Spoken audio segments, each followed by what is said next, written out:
ఈరోజు గుత్తి వంకాయ కర్రీ ఎలా చేసుకోవాలో చూద్దాం. మరి ఈ వంకాయ కోసం ఫస్ట్ అయితే మసాలా ప్రిపేర్ చేసుకోవాలి. మరి అది ఎలా చేసుకోవాలో చూద్దాం. ఫస్ట్ అయితే స్టవ్ మీద కడాయి పెట్టుకొని ఒక 2 స్పూన్ల దాకా పల్లీలు వేసుకొని వేయించుకుందాము. ఈరోజు నేను 1/2 కేజీ వంకాయలు చేస్తున్నాను. ఈ కొలతలతో చేయండి, పర్ఫెక్ట్గా వస్తుంది. సో మంచిగా ఇలా వేగిన తర్వాత తీసి ఒక ప్లేట్లో వేసుకొని ఇంకా అదే కడాయిలో 1 స్పూన్ దాకా ఎండు కొబ్బరి ముక్కలు ఇలా సన్నగా కట్ చేసి పెట్టుకున్నాను. ఇవి 1 స్పూన్ దాకా ఉంటాయి. ఇవి కూడా వేసి మంచిగా ఫ్రై చేసుకుందాము. ఇలా వేటికవే సపరేట్గా ఫ్రై చేసుకుంటే పర్ఫెక్ట్గా ఫ్రై అవుతాయి కాబట్టి ఇలా సపరేట్గా ఫ్రై చేసుకోవాలి. సో కొబ్బరి కూడా మంచిగా ఫ్రై అయిపోయింది. ఇప్పుడు దీన్ని తీసి ఒక ప్లేట్లో వేసుకొని ఇందులోనే 1 స్పూను నువ్వులు మంచిగా చిటపట్లాడేంత వరకు ఇలా ఫ్రై చేసుకొని ఇవి కూడా తీసి ఒక ప్లేట్లో వేసుకోండి. ఇప్పుడు 1 స్పూను జీలకర్ర, స్పూన్ చూసారా కొంచెం చిన్నగా ఉంది. ఈ స్పూన్తో నేను 1 స్పూన్ జీలకర్ర వేశాను. అలాగే 1 స్పూను ధనియాలు, ఈ స్పూన్ కొంచెం పెద్దగా ఉంది. సో చూస్తున్నారు కదా, ఈ స్పూన్తో 1 స్పూన్ వేశాను. ఇందులోనే 1/2 స్పూను మెంతులు, అలాగే 3 లవంగాలు, 1 ఇలాచీ, ఇవన్నీ వేసుకొని మంచిగా ఫ్రై చేసేసుకొని ఇవి కూడా తీసి ఒక ప్లేట్లో వేసుకోవాలి. ఇంకా అలాగే స్టవ్ మీద కడాయి పెట్టుకొని కొద్దిగా ఆయిల్ వేసుకుందాం.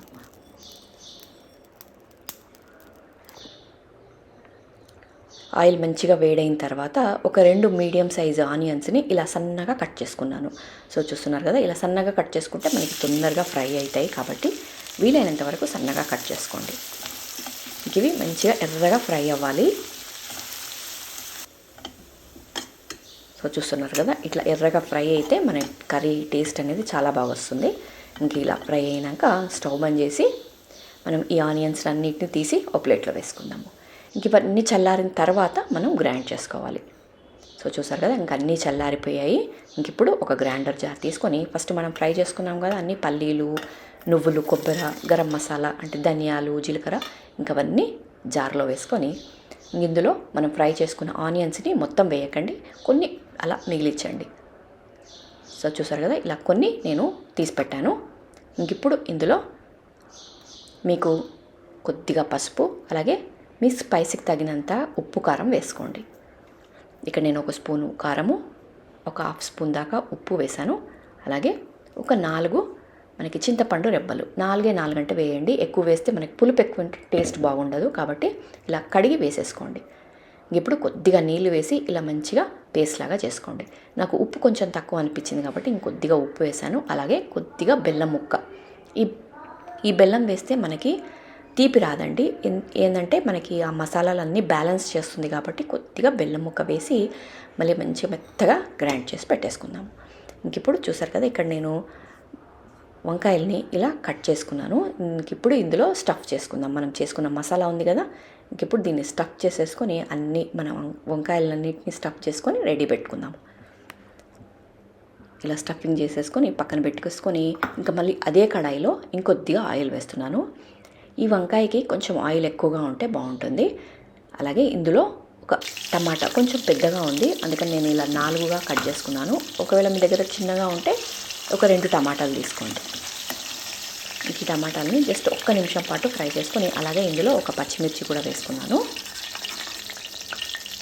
ఈ రెండింటిని ఇలా మంచిగా 1 నిమిషం పాటు ఫ్రై చేసుకొని తీసి పక్కన పెట్టేసుకోండి. ఇందులోనే మనం స్టఫ్ చేసుకున్న వంకాయలు ఉన్నాయి కదా, అవి వేసేసుకొని ఫస్ట్ ఒక 3 నిమిషాలు అట్లా మూత పెట్టి మగ్గించుకుందాము.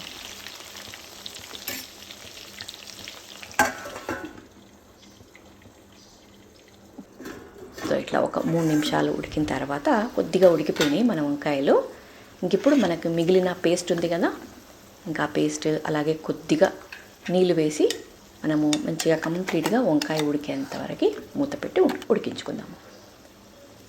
సో చాలా టేస్టీగా ఉంటుంది. బగారా రైస్కి, లేదంటే మీరు చపాతీలోకి, పూరీలోకి, దేనిలోకి తినండి, సూపర్గా ఉంటుంది. ఈలోపు అయితే ఒక చిన్న రిక్వెస్ట్ అండి, ఎవరైనా మన ఛానల్ని సబ్స్క్రైబ్ చేసుకోకుండా చూస్తుంటే సో ప్లీజ్ అండి సబ్స్క్రైబ్ చేసుకొని చూడండి. ఇలా మూత పెట్టుకొని మనకి ఆల్మోస్ట్ వంకాయ బాగా ఉడికేంత వరకు ఉడికించుకున్నాక ఇప్పుడు మనం ఆల్రెడీ ఫ్రై చేసి పెట్టుకున్న టమాటా ఉంది కదా, అది వేసేసుకొని ఇంకొక నిమిషం ఉడికించుకుంటే మనకి వంకాయ కర్రీ రెడీ అయిపోతుంది. మూత పెట్టుకోవాల్సిన అవసరం లేదు, జస్ట్ ఒక్క నిమిషం పాటు అట్లా ఉడికించుకోండి. సో చూసారు కదా మంచిగా ఆయిల్ అంతా పైకి వచ్చేసింది. ఇప్పుడు మనము మిగిలిచ్చాం కదా ఆనియన్స్, ఇంకా అవి కూడా వేసి కలిపేసి అలాగే కొంచెం కొత్తిమీర వేసి దించేసేయండి. స్టవ్ బంద్ చేసేయండి. సూపర్గా ఉంటుంది. డెఫినెట్గా ట్రై చేసి చూడండి. చాలా అంటే చాలా టేస్టీగా వస్తుంది. ఒకవేళ మీకు ఈ వీడియో కనుక నచ్చినట్టయితే ఒక లైక్ మాత్రం తప్పకుండా ఇవ్వండి. అలాగే మన ఛానల్ని సబ్స్క్రైబ్ చేసుకోండి. ఇక మరిన్ని వీడియోస్ కోసం ఛానల్ని రెగ్యులర్గా చూస్తూ ఉండండి.